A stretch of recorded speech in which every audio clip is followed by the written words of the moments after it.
Is brought to you by Go2 Health, an online functional medicine consultation clinic.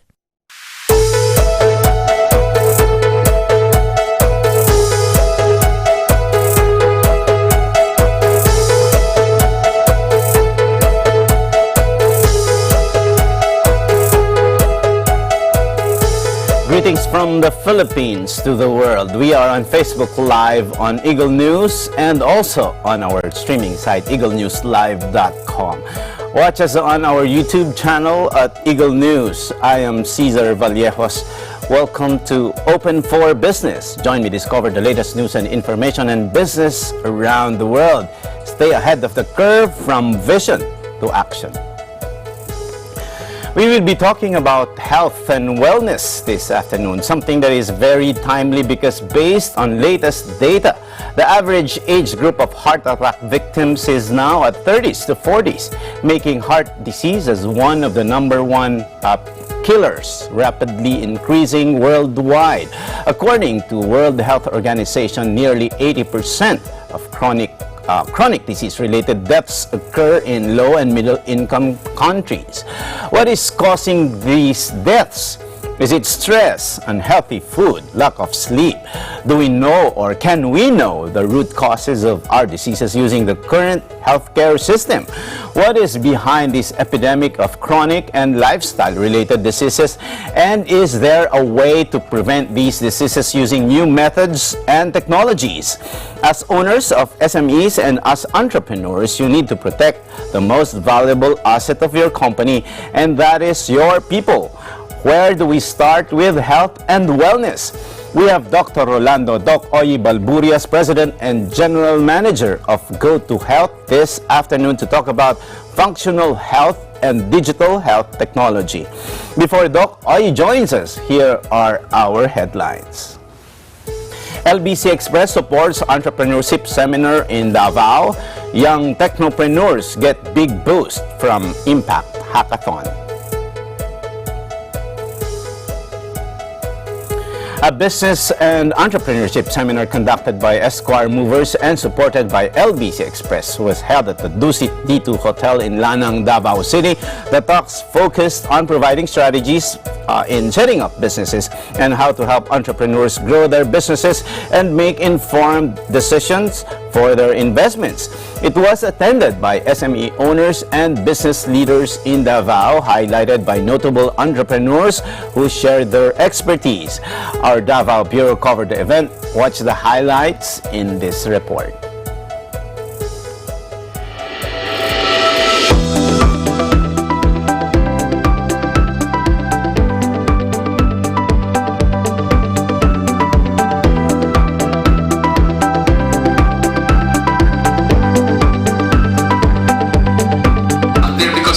She could hear my voice from the inside. And LBC was actually the sponsor of that competition. I'm saying this because he outsourced everything from his accounting, from his logistics, to his marketing team. We didn't have to do that in-house anymore because that's how we build new companies nowadays. There's no need to in-house all different strategies. The same way that growing my market, where I own all the resources, I can outsource logistics to them, I can outsource e-commerce to them. By going to negosyo of the ASEAN, it was called the ASEAN Family Business Conference. My biggest takeaway from there is that the wave of the future is building ecosystems for your business. Upon coming home here, my background was into... It happens. We are more of a risk taker, we're more of a concept person, and it's okay, you know?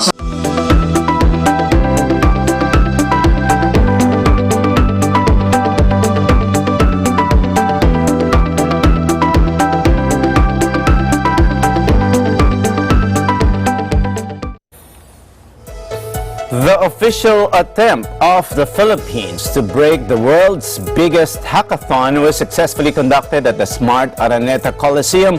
More than just a coding marathon, the Impact Hackathon is a reversed hackathon targeting the Sustainable Development Goals. Young enablers and disruptors gathered at the Dome and also participated in by startups from Baguio, Iloilo, Cebu, and Davao. The Impact Hackathon coding teams created technology-based solutions focusing on global issues such as climate change, education, agriculture, smart cities, and health. Open for Business talked with some distinguished members of the jury and a volunteer, and here is what they say how the Filipino creativity and talent is helping change the world.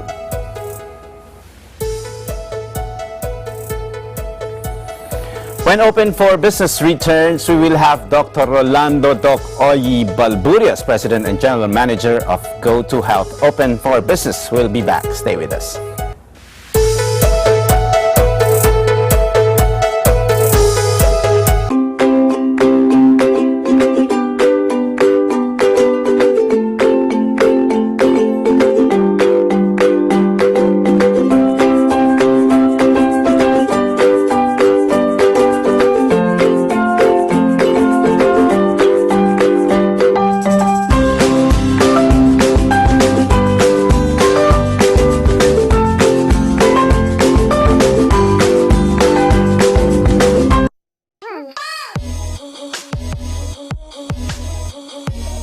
I am here at Gastown, which is a National Historic Site in Vancouver, British Columbia.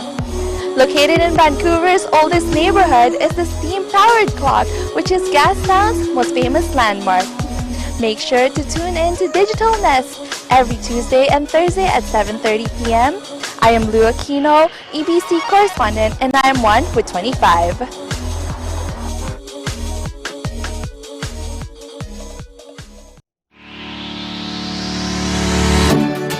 Mga kababayan, lalo na sa mga OFWs sa Middle East at North Africa, may good news kami para sa inyo. Mapapanood na ninyo ang Net25 at iba pang Filipino channels na hatid ng OSN sa presyong abot kaya. Libre ng box at installation, walang admin fees at no extra charges. Saktong entertainment na sakto lang sa budget mo. Bumisita na sa pinakamalapit na OSN store o dealer and subscribe now!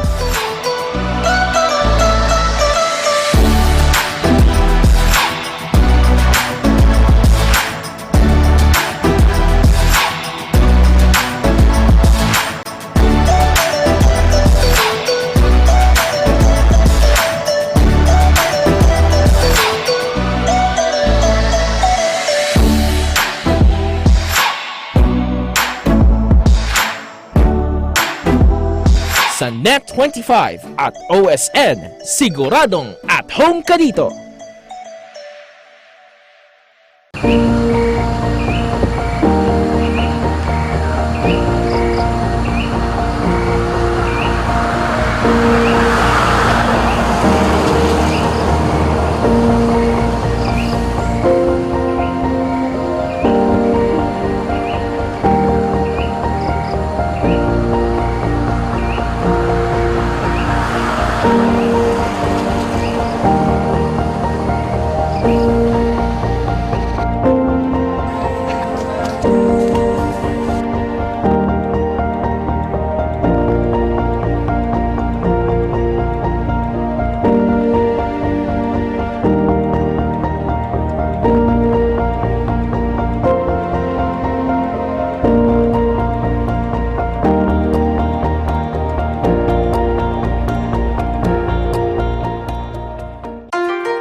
I'm here right now at Spanish Banks, one of Vancouver's popular beaches, where you get a great view of the Vancouver skyline and the North Shore Mountains.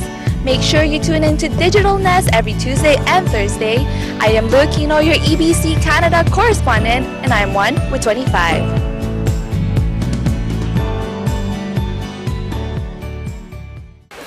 Hello Digital Nesters, thanks so much for watching this video. Make sure to give it a thumbs up and don't forget to subscribe to watch our future features.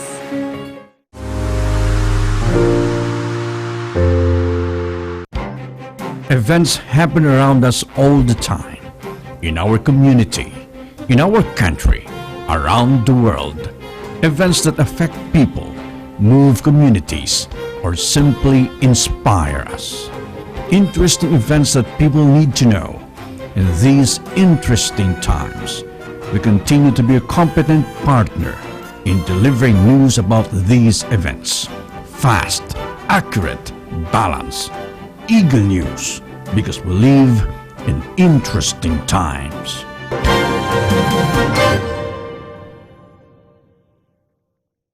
With gorgeous white sandy beaches that stay cool to touch even on the hottest summer days, blue-green ocean waves, and the warm ocean breeze, there's no wonder why Dr. Beach has named Siesta Key, Florida, the #1 beach in the United States. Don't forget to watch episodes of Digital Nest every Tuesday and Thursday at 7:30 p.m. I'm Melissa Protest, coming to you from Siesta Key, Florida, and I am 1 with 25.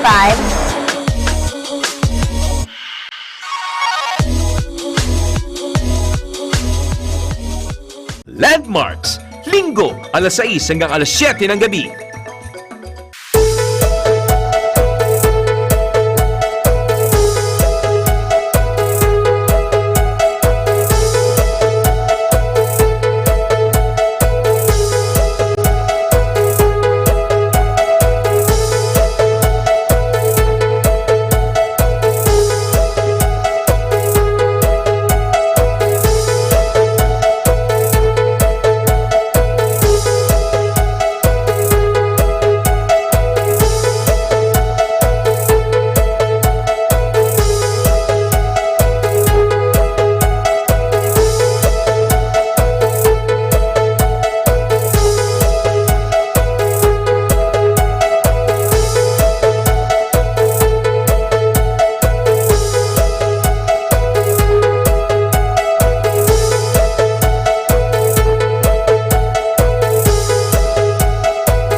We are open for business, and we are here with Dr. Rolando Doc Oy Balburias, President and General Manager of Go2Health.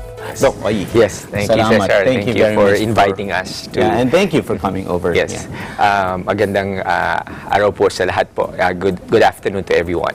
There's a lot of health and wellness issues of Filipinos today. With you being in the health and wellness industry for several years, I know that you just look young, but you said you are already, somehow, several spent your decades working in the health and wellness industry. So far, what are the main issues of Filipinos as far as health and wellness, Doc? Well, Cesar, we are now facing an epidemic of chronic and lifestyle-related diseases. Despite the fact that we are a third world country, we are actually copying the morbidity, mortality of first world countries. No?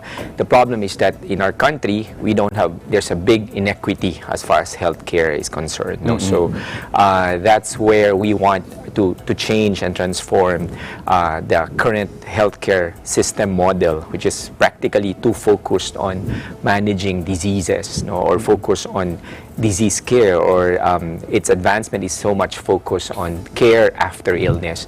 So what I've learned... Doc Oy, you mentioned about inequality of our country and the first world countries. Of course, one of the inequalities that I can think of because of the features that are provided by our bureaus in the different bureaus all around the world is the access to healthcare and the quality of healthcare. So can you expound on what you mentioned as the inequality of healthcare? Well, access is one problem, but at the same time, as I've said, there's a big gap between what's affecting the current health of many Filipinos. No? So we, as I've said, it's too focused on management of the disease, but rather we need to focus on what are the root causes of why we are getting sick, why many Filipinos, as you mentioned in your introduction a while ago, that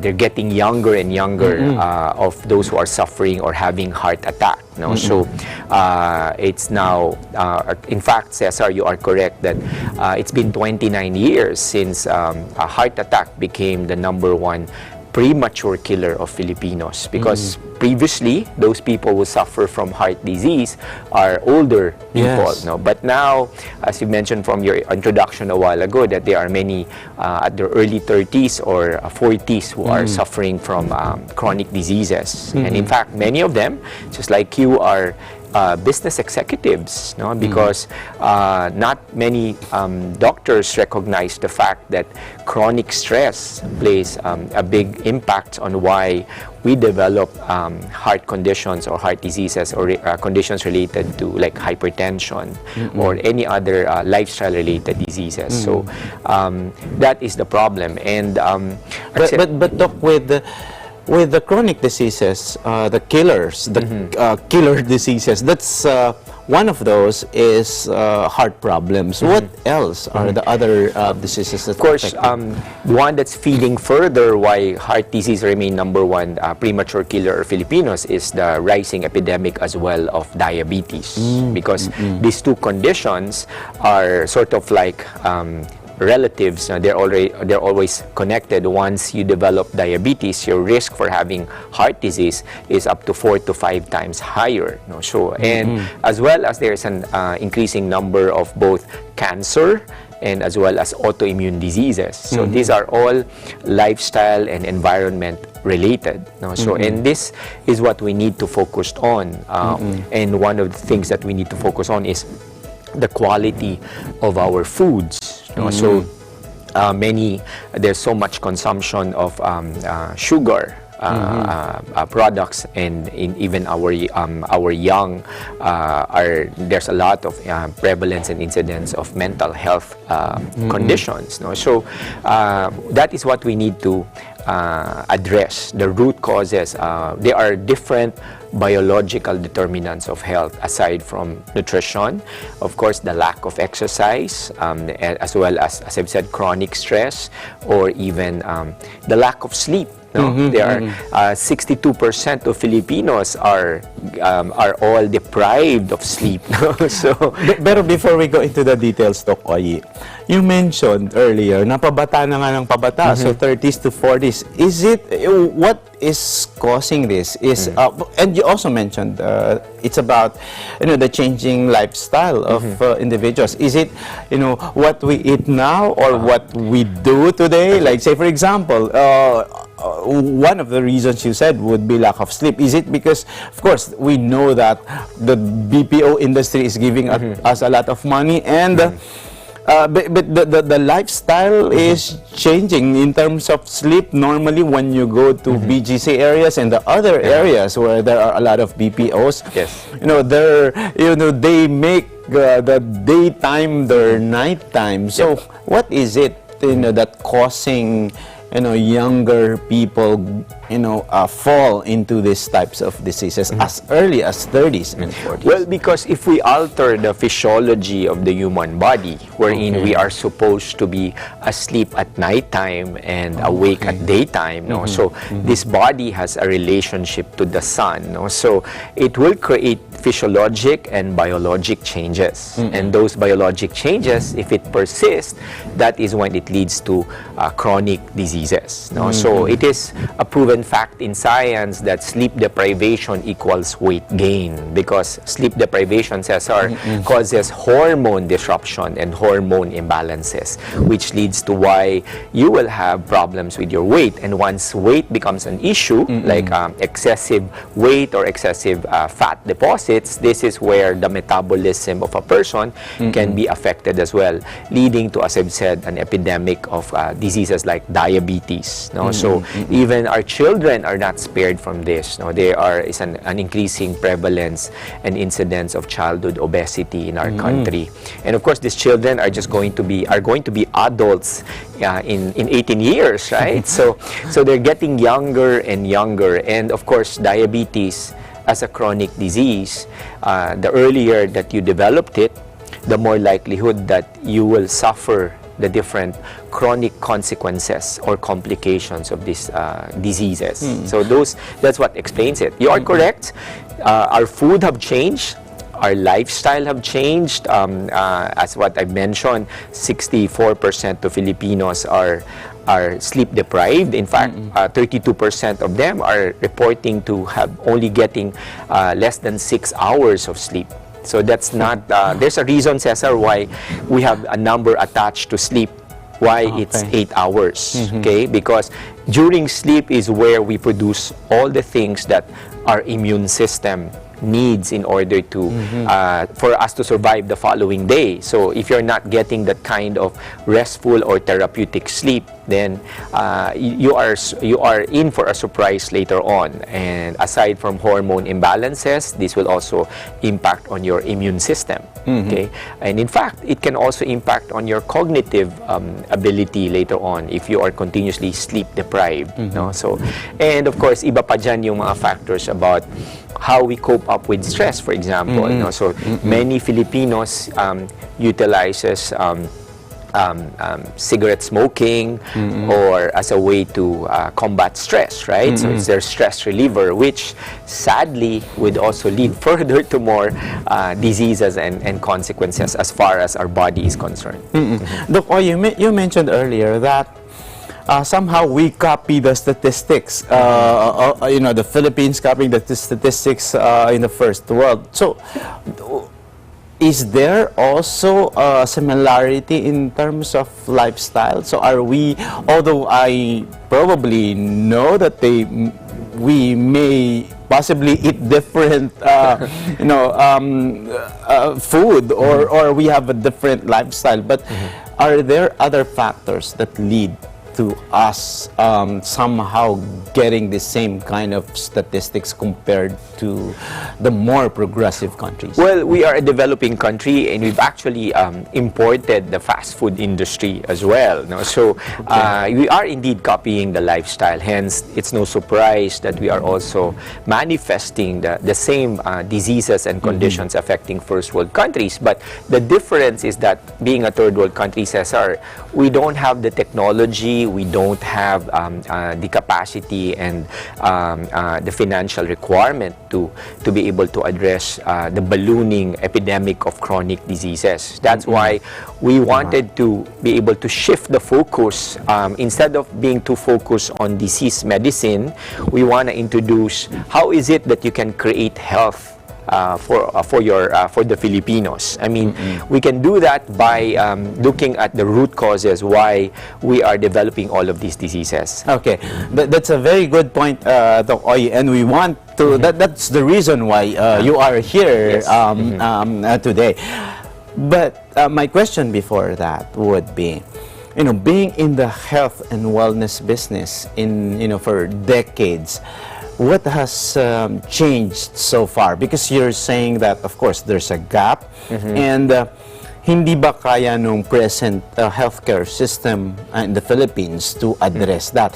Is it about the technology that we have in the healthcare system, or is it about access or finances, or what's the healthcare? How do you describe the healthcare system in the Philippines? And also, you made a clear point that we are more in the healthcare system is towards curing it, but not necessarily preventing it. For several decades, and I know that we have access to the different healthcare information around the world, but can you describe the healthcare system in the Philippines, and what is making it stagnant, if it is stagnant, but what keeps it from developing into a healthcare system that will address the root causes as you described it? Well, our healthcare system right now is actually not a healthcare system. It's a sick care system. It's very fragmented.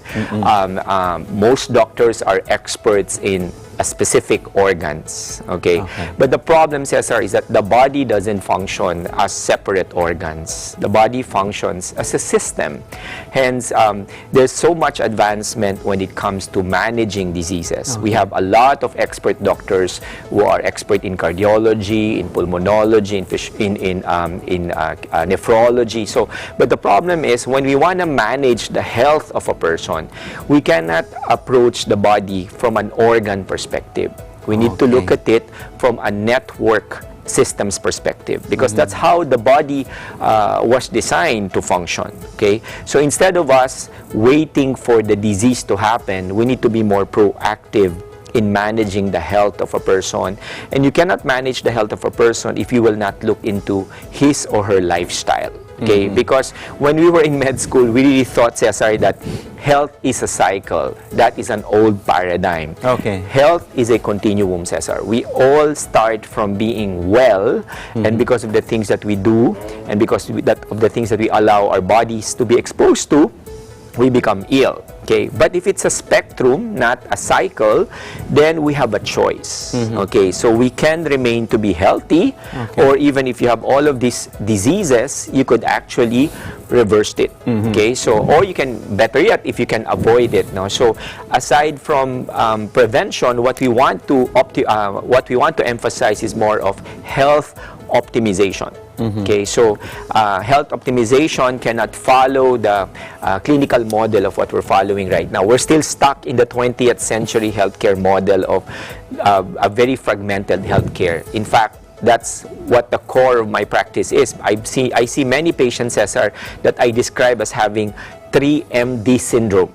What is that? Okay, what is that? So that means to say, I see a lot of people po who have multiple doctors because they have multiple diseases and they take multiple drugs. So I call them having the 3MD syndrome. Okay, so, and many of them are really just getting tired already from taking many of these maintenance medications for high blood, for diabetes, no? But not one of them are managing the root causes to begin with, why they develop diabetes or why they develop hypertension. So that is what I've learned from my training, that there is indeed a big difference between managing the health of a person versus managing the disease of a person. That's very interesting, Doc Boy. As a matter of fact, I think this is the first time, for me to hear that it's not a healthcare system that we have here, but a sick care system. That should be in our headlines in the next reports. And this is really an eye-opener to our audiences. And when we get back, we'll talk on functional medicine and digital health. Okay, it's a very exciting episode today, and Open for Business will return. Stay with us.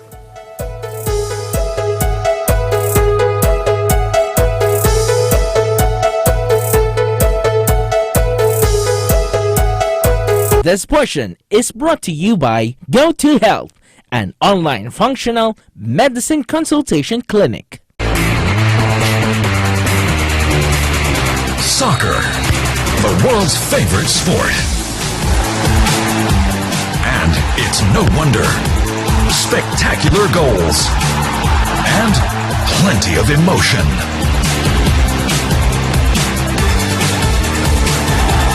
The best of game day. Kickoff. Oh, hi friends! So nice to see you! Oh, it's PJ! Oh no! PJ dropped something! Let's tell her! PJ! PJ, you dropped something! Art! Oh no! I did? Yup, while you were walking. It must have been the candy wrapper that was in my pocket. I'm going to pick that up. That's right, PJ. We have to throw trash in the proper place. Friends, always remember to throw your trash in the trash can. That's right, PJ. Also, always remember to watch Net25 Kids shows only on Net25.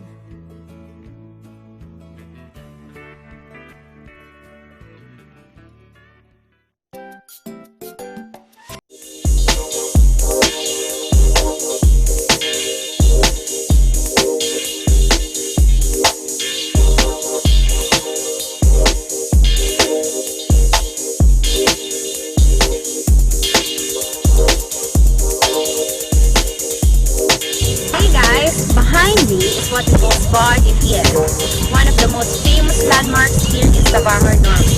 And if you want to see more of the tourist spots like this, just tune into Digital Nest every Tuesday and Thursday, 7:30 p.m.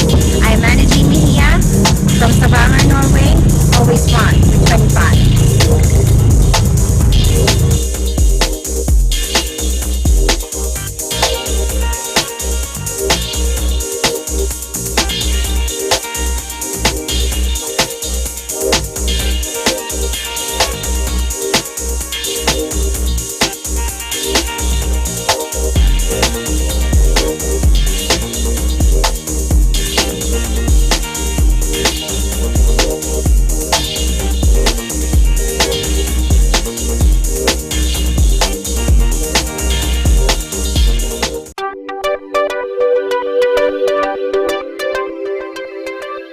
Net25 is now available on OSN, the largest entertainment network in the Middle East and North Africa. Watch your favorite Net25 shows on OSN channel 725, same day as the Philippines.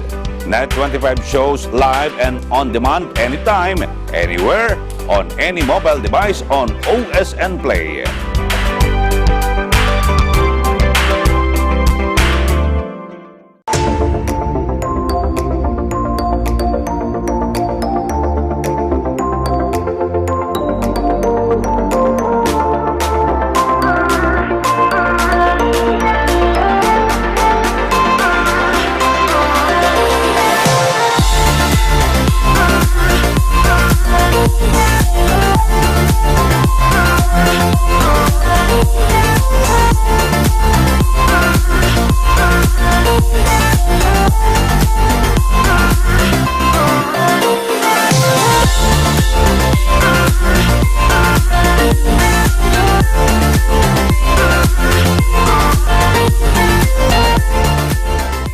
Landmarks, Linggo, alas 6 hanggang alas 7 ng gabi.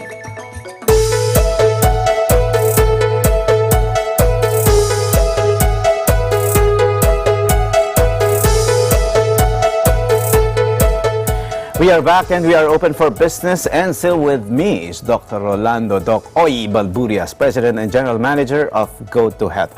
Dr. Ofcom, we were talking about still the difference between illness medicine and health and wellness medicine. How can you differentiate the two? Because a lot of people, like me, for example, would just know the ordinary or the typical illness medicine that we know, where if you're sick, you go to a specific professional or a specialist to take care of your problem. But Ofcom, you are describing the difference wherein you can really define the correct measure or identify the root cause of your disease. Yeah, you're correct, Cesar. No? So, as I've said, if you want to manage the disease of a person, that's when the organ-based approach is an excellent approach. But if you want to manage your health, so there is a different science that we utilize. So, as compared compared to illness medicine, wherein they use the science of anatomy,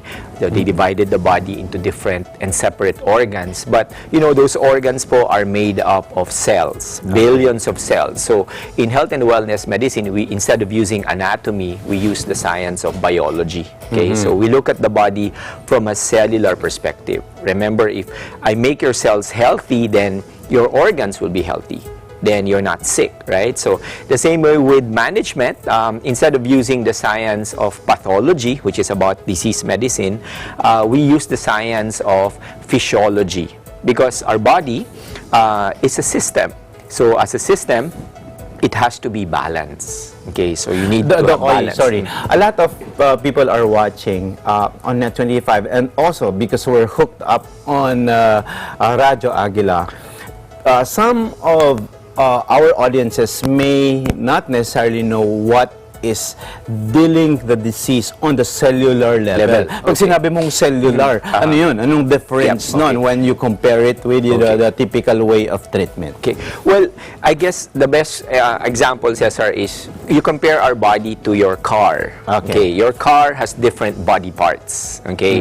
But the car functions as a system.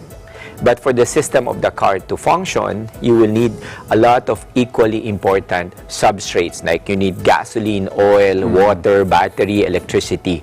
Our body is like that as well, Cesar. So we may be made up of different organs, but these organs are made up of billions of cells. Okay? And these cells, for it to be healthy, just like your car, it needs a lot of equally important substrates, like we need micronutrients like vitamins, minerals, phytochemicals. We need macronutrients like the food that we eat. It has fatty acids or fats. We have proteins. We have carbohydrates. We need antioxidants. No? So we need hormones. So all of these things are like what your car needs. These are all equally important. So one is missing, the car will not function, right? So our body is like that as well. So that's why we need to look into what we are feeding this body. Does it contain all of those equally important substrates? Because if not, then when you're lacking many of these equally important substrates, that's when it leads to imbalances of the system. And later on, persistently, if the system is not balanced, that's when we develop later on diseases. Okay, by the time when the disease manifests already on your body, as detected by a CT scan or as detected by an MRI, that is already too late. Okay? Wala na. So what we want to do is to manage the upstream upstream markers of what likelihood of diseases you will develop. Okay, so like even your weight, for example. No? So a lot of people look at weight only as a number. Okay, but that number represents Cesar composition of your body.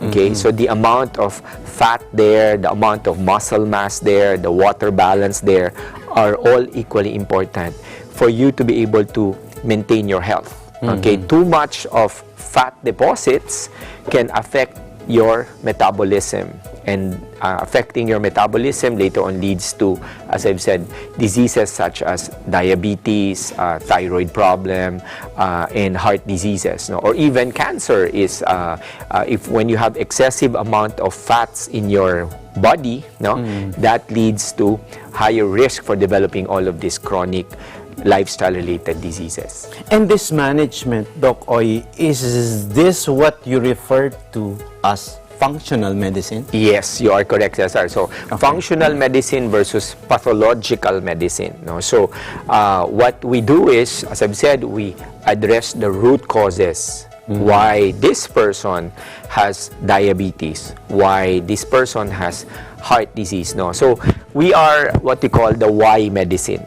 Because what we have right now is the what medicine. No? They're able to come up with the 52,000 different diagnoses of diseases. So they're all experts in naming and taming and blaming the disease. No? But you ask them, why do I have this disease? No? And that's what functional medicine is trying to address. Addressing the root causes. why we are having this epidemic of chronic and lifestyle-related diseases. Okay, now with functional medicine, you are also introducing the use of digital health technology. So what's now the relationship between functional medicine and what you do at GoTo Health, which is exactly, what a lot of technopreneurs, I went to the Impact Hackathon, and health is really one of the areas where a lot of technopreneurs are focusing on. And that gives them a lot of great access to technology. Like, for example, if you feel that, if you wanted to be proactive with your health, and where would I go? Sometimes it's hard to, because we know that, for a fact, there's a lot of doctors and a lot of major hospitals in the Philippines and even clinics. But when you look at these opportunities like GoTo Health technology, which is using functional medicine and digital health technology, what is it all about? How does it make it easier for business owners and even our regular viewers to access functional medicine through technology? Well, since we are not in charge of your diseases, Cesar, we don't really need to follow the clinical model of illness medicine. Okay. So because what we manage in functional medicine is your nutrition, your exercise, your sleep, your stress level. So here we utilize how we use food as medicine, how we use exercise, sleep as medicine, exercise as medicine, mind-body medicine, how we use breathing as medicine. So we can do all this on a platform. It's like we're still face-to-face, and through a lot of information gathering methods like answering surveys or answering questionnaires, I'm able to determine how healthy or how unhealthy the person is as far as his lifestyle is concerned. And that's what digital health is all about, especially for the corporate world, because, well, I manage an executive checkup center for 14 years. I've seen, the health of the corporate people is wherein it's a very important, it's important for them to take care of their health because, well, their health, since they are the provider of their family is dependent as well if they will remain healthy. Once they become a burden to themselves or to their family, then that definitely will impact on the quality of life. Or at the same time, corporate executives, their health, the business or their companies, the company is also dependent on their health because that's how they're able to function. So that's why we know that they're very busy. We know that they're exposed to a lot of chronic stressors, budget, targets, and all these things. But we also know that chronic stress creates impact on their physical health, on their mental health, and their emotional health. So this is where the platform of digital technology come into play. So through this, we can adjust to their busy schedules and still support their health goals in order for them to maintain and optimize their level of health. Well said. That's really an eye-opener. It's an enlightening episode as we are educated with this new digital health technology.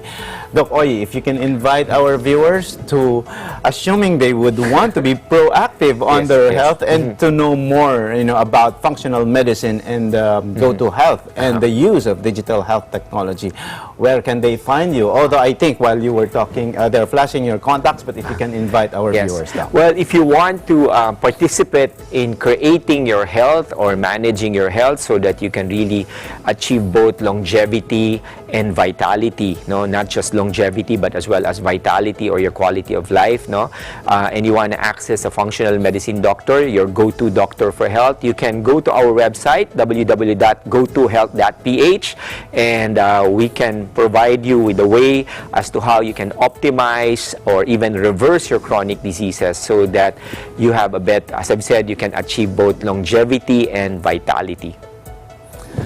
Thank you, Doc Oye. Thank you, But Elsa. I know that Go2Health is a very interesting startup. Can you also give your tips to the technopreneurs, the people who would want to start digital technology solutions like yours? How is it being a technopreneur, and what's your advice to our SMEs or young ones who would want to establish and come up with new solutions, using digital technology? Well, right now, a lot of people sometimes they allow their consultations with their doctors to take a back seat because there's traffic, there's problems with parking and everything. But when it comes to health management, I mean, it begins at the comfort of your home by accessing an online consultation. No? So this platform, we design it in order to, as I've said, support an individual's goal to achieving his health and wellness goals in his life. No? So by providing him with nutrition intervention, by providing him with exercise prescription. No? So for those of you who want to start up, it's difficult, but I think digital information and technology is the way where the future is going, including the future of medicine and the future of healthcare. So this is how we can really design a health ecosystem, not just a healthcare system that is focused so much on disease, but we need to be able to create your health, no? And it's through the digital experience or digital platform that you can achieve this. Well said. That's Doc Oye of Go2Health.ph, and we hope that we can guest him again and visit us for the EBC events here at the Eagle Broadcasting Corporation. And we thank you, Doc Oye, Yes, thank you for also. coming in the show. Open for Business will be back. Stay with us. Thank you so much.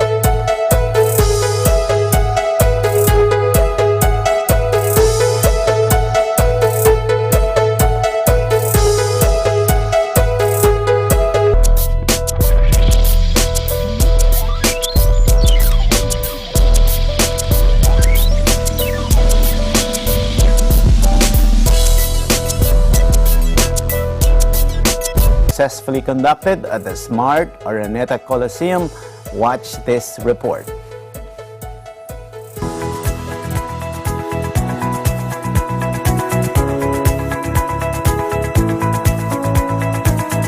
Actually, the theme of the hackathon is focus a bit on social impact, and that's why we have one of the points to assess is the evaluation. So we have things like infrastructure, so many of them try to tackle the problem of traffic, and one very interesting one was seeing with virtual reality. I even tried myself. You could see yourself in the middle of EDSA and seeing how the cars were polluting, and it's something that we all suffer, and it's a difficult problem for our government, for the country. So if people get conscious and we develop different systems, that they're trying to do, maybe our community of technology could help with some data and could help to do new things. There are things like waste management as well, which is provoking, not especially in the Philippines, but in other countries like Vietnam, it's a big issue that, with the swine flu and other species which are contaminated, then by creating awareness and maybe different tools, it could help the community to evolve. And one thing that I really like, that I saw one of the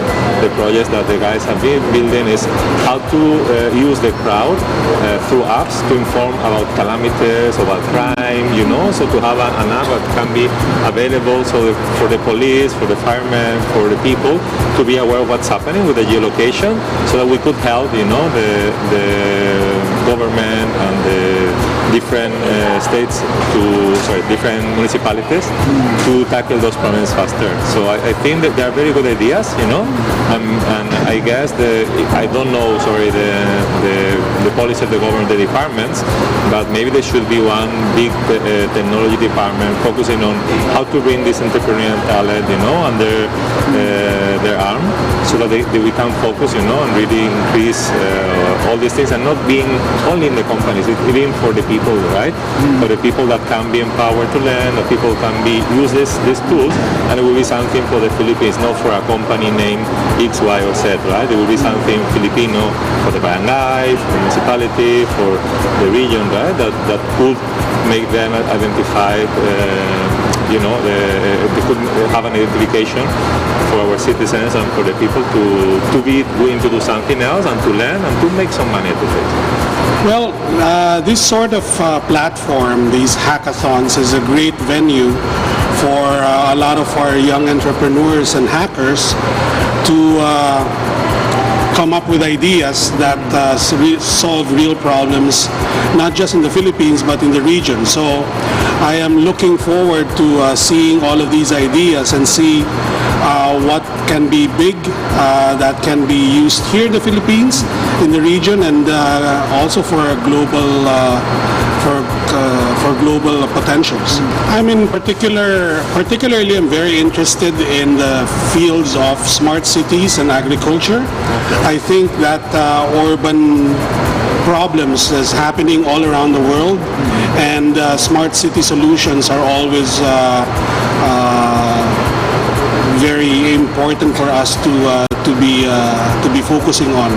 As well, being Philippines being an agricultural country, I think we do have a lot of potential to find solutions here in the Philippines, and that we can export to all parts of the world as well.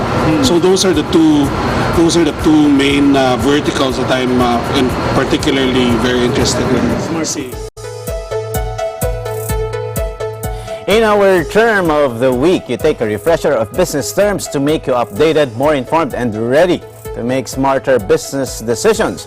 Our term of the week is functional medicine. It is a systems biology-based approach that focuses on identifying and addressing the root cause of disease.